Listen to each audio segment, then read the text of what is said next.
అందుకే ఈరోజు విద్యాశాఖ నా దగ్గర పెట్టుకున్నా. చాలామంది గతంలో ఆయన సాగునీరు పెట్టుకున్నాడు, 80,000 పుస్తకాలు చదివాడు, కాళేశ్వరం కట్టాడు, 3 ఏళ్ళ కూలేశ్వరం అయింది. నేనేం తీసుకోలేదే, అది రెవెన్యూ ఏం తీసుకోలేదు. అంతకుముందు రెవెన్యూ వాళ్ళ దగ్గర, రెవెన్యూ నా దగ్గర లేదే, ఫైనాన్స్ నా దగ్గర లేదే, ఐటీ అండ్ ఇండస్ట్రీస్ నా దగ్గర లేదే. ఏం తీసుకున్నా? నేను విద్యాశాఖ తీసుకున్నా. రోజు తిట్లు తినాలి. నిజమే, చదువుకున్నోడు తెలుస్తుంది చదువు విలువ,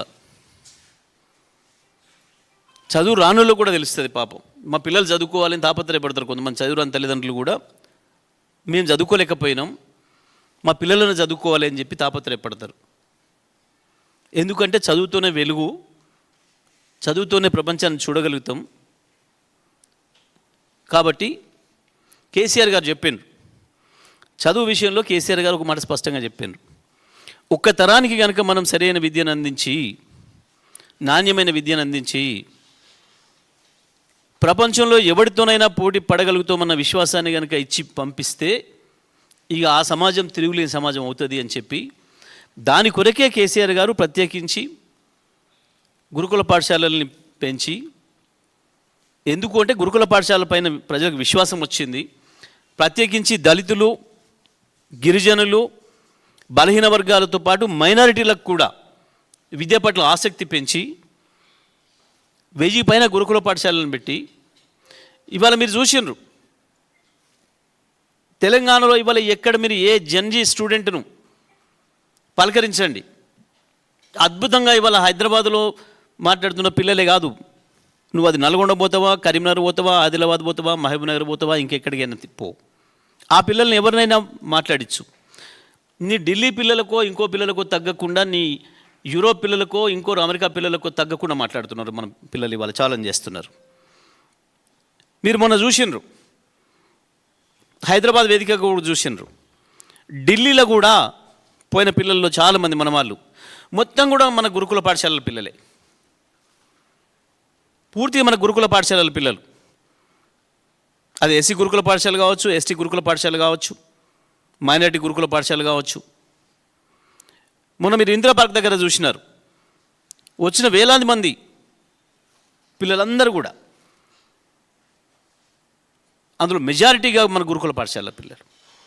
అది కేసీఆర్ ఇచ్చినది. కేసీఆర్ ఈయన లెక్క మాట్లాడలే, పని చేసుకుంటూ పోయింది.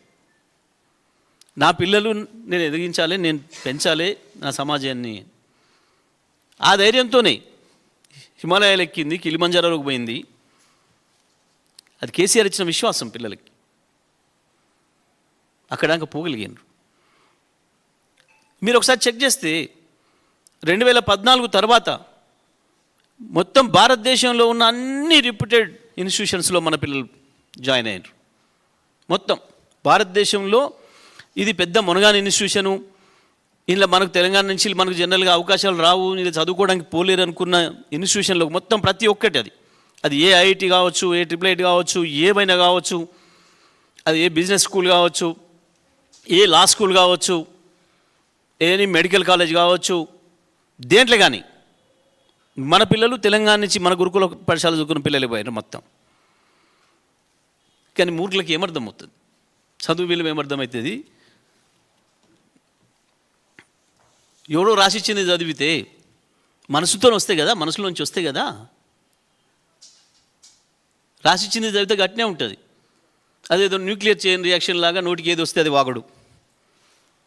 ఏం క్రిమినల్ వేస్ట్, నీ బొంద వేస్ట్, నిన్ను ఎన్నుకోవడం ఒకటే ఈ రాష్ట్ర ప్రజలు చేసిన క్రిమినల్ వేస్ట్. నువ్వు ఒకటే క్రిమినల్ వేస్ట్ ఈ రాష్ట్రంలో. ఇలాంటి మూర్ఖుని విద్యాశాఖ మంత్రిగా ఉంచినందుకు 200 మందిని చంపినాం ఇప్పటికి. ఇప్పటివరకు ఎవడు చేయలే. ప్రపంచంలో ఒక విద్యాశాఖ మంత్రి అనేటోడు పిల్లల్ని మాకు పంపించండి, మేము చదివిపిస్తాం మీ పిల్లల్ని అని చెప్పి తీసుకుపోయి వాళ్ళ ఇళ్ళ నుంచి తీసుకుపోయి విషం పెట్టి చంపిన దుర్మార్గుడు. వాస్తవానికి ఒక్క నిమిషం కూడా అందులో ఉండడానికి వీల్లేదు.